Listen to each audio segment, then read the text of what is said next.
Hello, and welcome to the Insight Meditation Community of Charlotte.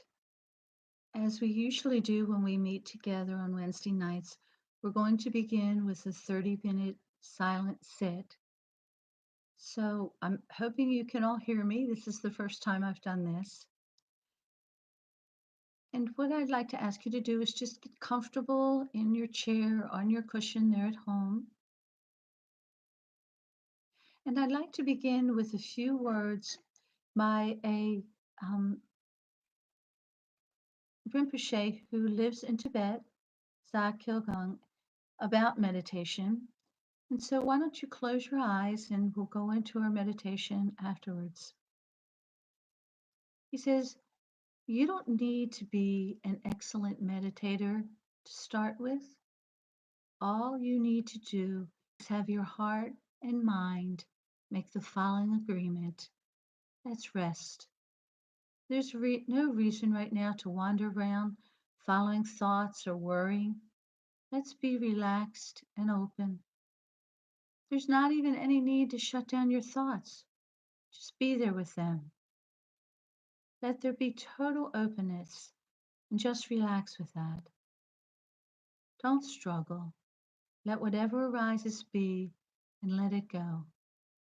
So now, with an erect spine, soft shoulders, soft belly, your hands resting in your lap, take a few deep breaths. Be aware of each breath as it fills your chest.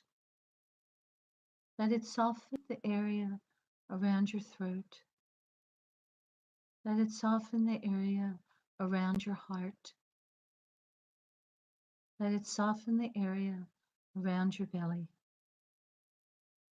Be aware with each exhalation how we let it go so naturally. The breath that nourishes us we take with each inhalation, and with each exhalation we let it go.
Welcome to Insight Meditation Community of Charlotte. I'm Joy, one of your Dharma leaders.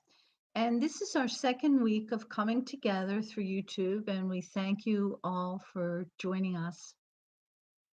When we see what's happening in the world and we long to do what we can, this is exactly the time which our practice has been preparing us for.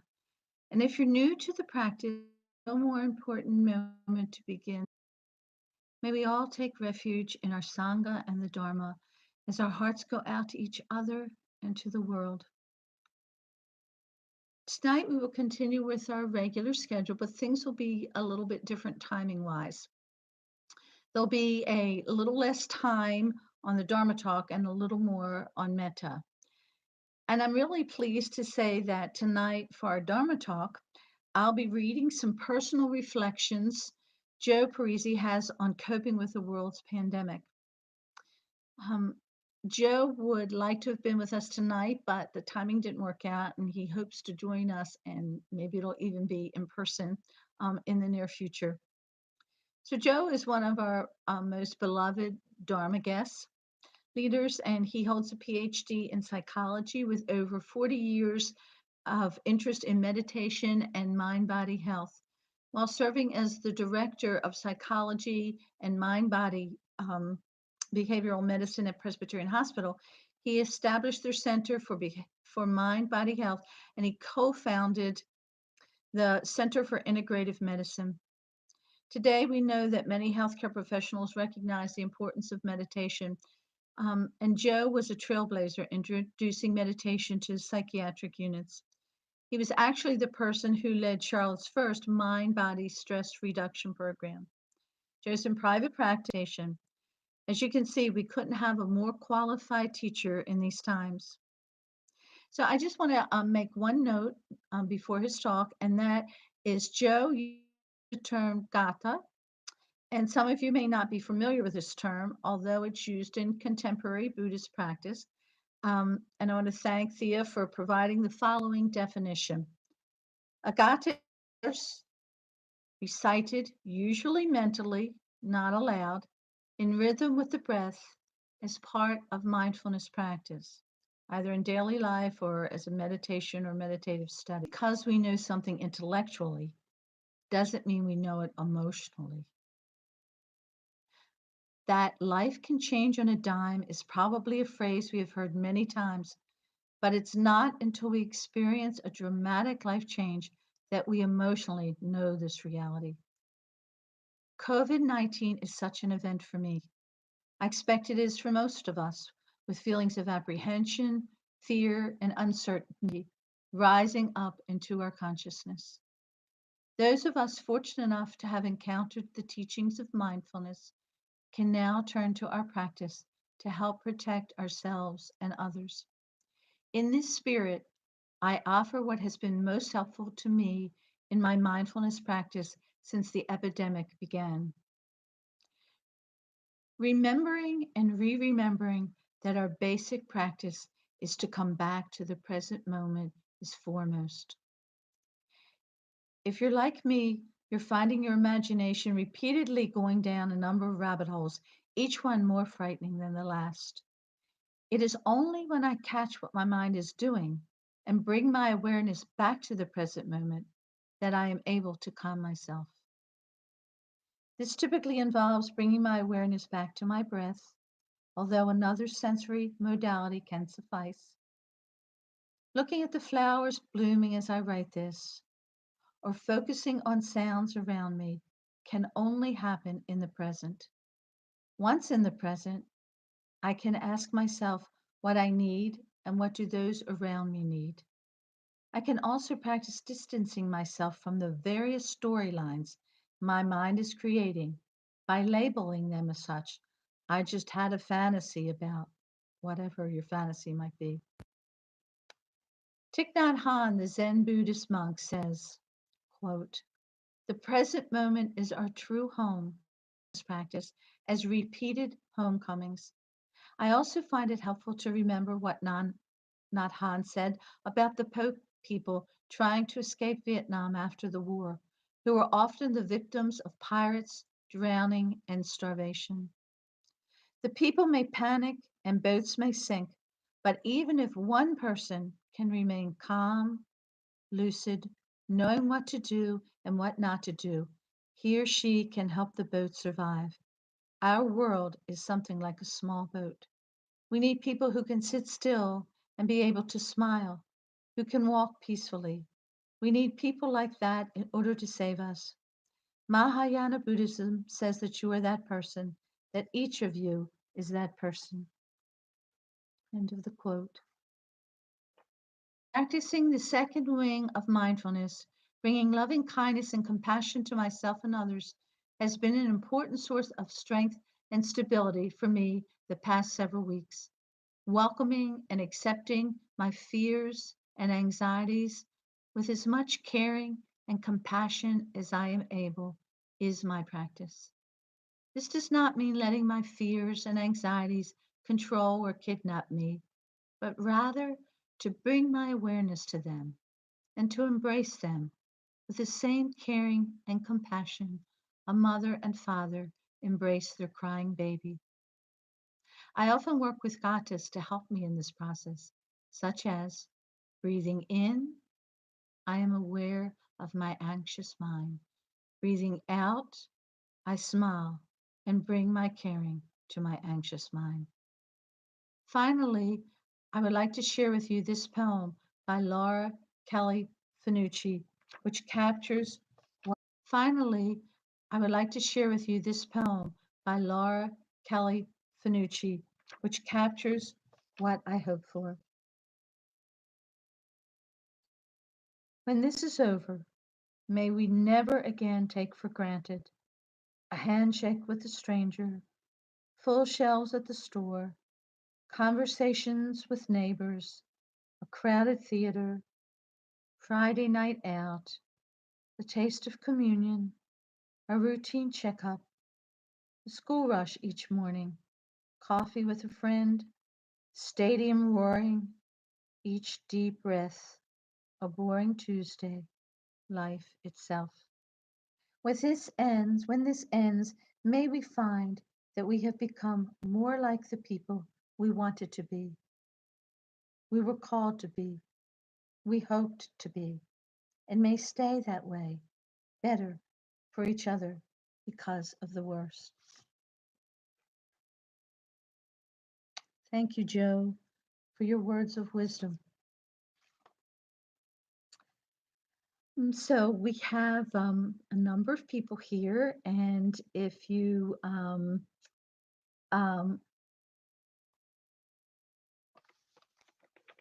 if you have any questions or any comments, um, we have the live chat open, and let me just see if we've got any here already. But you're welcome to bring those in. It takes a few minutes for them to come.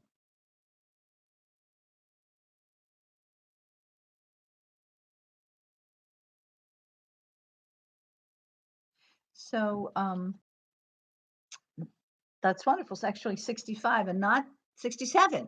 That's not counting those of you who are watching this together, like Marty and Jim and their cat or other people. So we know we have a large group. So I'm hoping to see some questions or some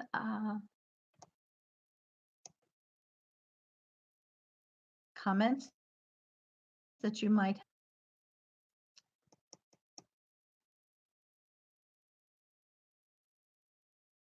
Okay, I'm not seeing them, and I'm thinking that they're coming up comments from you.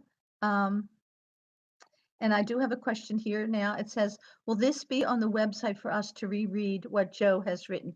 Yes, I believe it's already on the website. I think it got posted today, so you'll be able to continue to refer back to that. And the poem that he gave to us is also there as well. Okay. Do we have anything else in comments or suggestions? And it takes a little bit of time for it to get through. I'm going to go ahead now with announcements. And if any questions come up, I'll get them after the announcements are over. So we have, and as I say, these are um, what we hope to do in May. But as you all know, everything's uncertain right now. We have scheduled Beyond the Basics series with Ward, and it's the Divine Messengers, and that's very timely because that's old age and sickness and death. And they begin Tuesday, May 5th, May 19th, June 2nd, and 16th. And you can check the website for registration for that. Larry DeWalt, our Dharma leader on training, is going to be giving a talk on Wednesday, May 13th. Um, and then also on May 5th, 24th is our annual Sangha picnic at Freedom Park. We also want you to note the on April 15th and Mark Nunberg's event for May 15th and 16th. And we hope that all of these things will be rescheduled. But as I said, check our website. Um, I see I have a question here that says, do you have any ideas on how we can do a home self retreat for a day or two?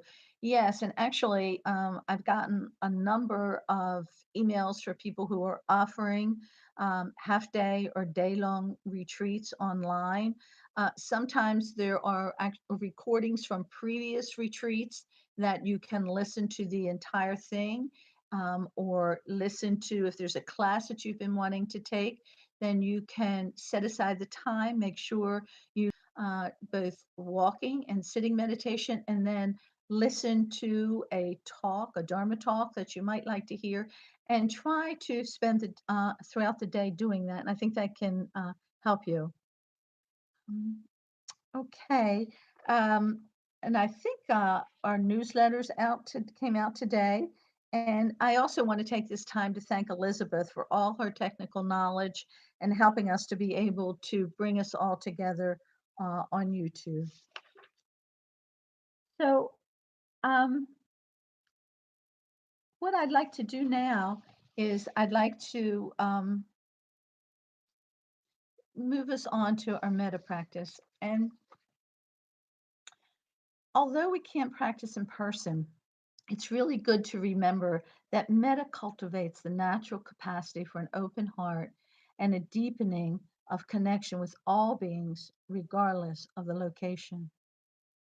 So, if we take this really unusual opportunity to have more time in stillness and silence, to be mindful, to meditate, to practice metta, it'll be of benefit not just to ourselves, but for the protection of all beings. I got um, a cute email the other day, and you all probably know that they're saying when you're washing their hands, you sing "Happy Birthday to me." Well, I found a cute one that's recommended while you're doing the washing of your hands. You do metta. May I be peaceful. May I be happy. And I think that's a wonderful time to put our metta into practice because we can do metta from the time we wake up till the time we go to bed. And I think washing, since we're washing our hands so much, that's a good time to send metta to ourselves or to others. So I just wanted to, because we did have a little bit more time tonight, I wanted to just share a little bit more about metta with you. And I wanted to tell you a little about the legend of uh, how Buddha came to give the Metta Sutta to the monks. And this is said by Bodhigosa, who was a 5th century Theravadan monk, who said that this was handed down from the Buddha all the way down. And so the legend goes that there's a rains season in in Asia, and monks would usually go and retreat for that entire time. And the Buddha had gathered together 500 monks who were getting ready to go on the rains retreat, and he sent them out into the forest. And they each had their own individual hut, and they were to spend the months during the rains meditating. Well, as the story goes, the tree spirits were wondering when these monks were going to leave. And they stayed and they stayed. And so the tree spirits decided they thought it was a good time for the monks to leave. And they started doing things, making loud, scary noises during the night and bringing forth a stench. And they continued this till the monks got so frightened that they left and went back to the Buddha and they said, "We can't meditate on conditions. We're frightened." And that is when it is said that Buddha gave them what we refer to as the Karaniya Metta Sutta. And so I'm going to read you a little bit of that sutta. And so someone's saying to me they lost the broadcast, and I'm hoping that you can all hear this. Somebody just let me know that we're still on. I'd appreciate it.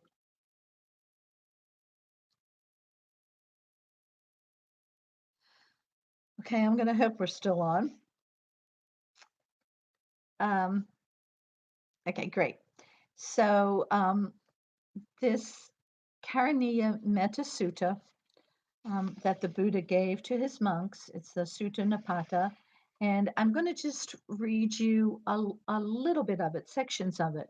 But I really recommend that you read it all on your own. If you don't have the suttas, you can see it on go Google and find it. It's very easy. But here's part of it because it is quite beautiful in the words of the Buddha. This is what should be done by one who is skilled in goodness and one who knows the path of peace. Let them be able and upright, straightforward and gentle in speech, wishing in gladness and in safety, may all beings be at ease. Whatever living beings there may be, whether they are weak or strong, omitting none, the great or the mighty, medium, short, or small, the seen and the unseen, those living near and far away, those born and to be born, may all beings be at ease. Even as a mother protects with her life her child, her only child, so with a boundless heart should one cherish all living beings, radiating kindness over the entire world, spreading upwards to the skies and downwards to the depths, outwards and unbounded. One should sustain this recollection. This is said to be the sublime abiding.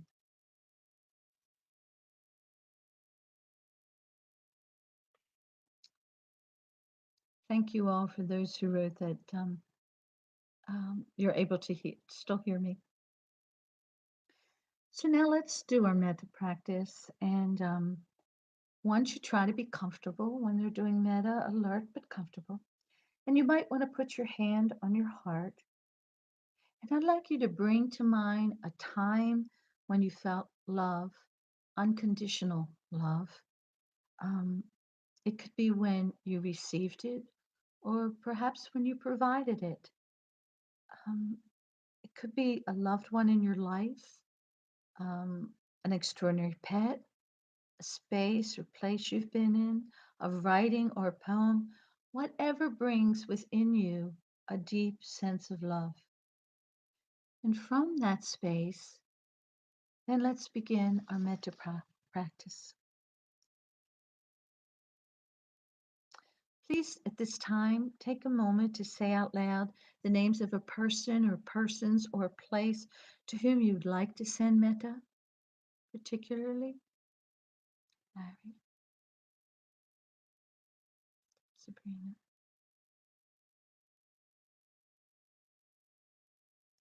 And because the Buddha tells us, may I be peaceful, may I be happy, may I live a life of ease with a heart filled with loving kindness, may I be free. And to the persons mentioned earlier, and anyone else you specifically would like to include, may you be peaceful. May you be happy. May you be safe and protected from inner and outer harm. May you live a life of ease with a heart filled with loving kindness. May you be free. And for all those affected by this virus, whether medical, physical, emotional, psychological, or economical, for all of those people affected, may all those affected by the virus be peaceful. May all those affected by the virus be happy.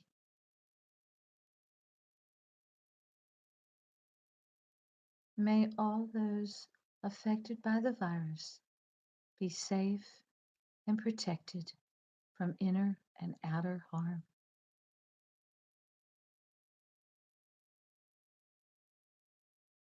May all those affected by the virus live a life of ease with a heart filled with loving kindness.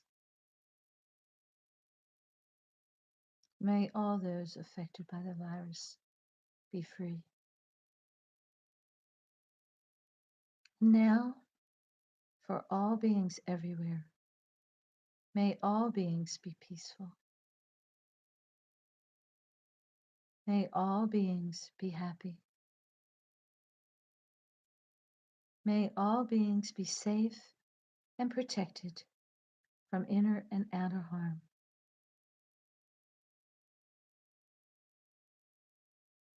May all beings live a life of ease with a heart filled with loving kindness. May all beings be free.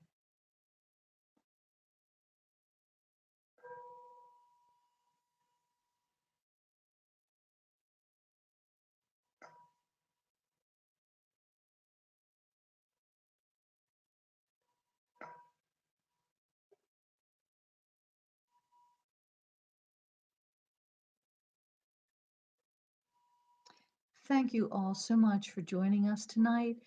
You know, this pandemic has really shown us how really interdependent and interconnected that we really are. And so I'm so happy that we can all be together here tonight on YouTube, and how wonderful it was to feel your presence even at a distance. And I hope you continue to join us each week. Thank you so much. May we all be together next week.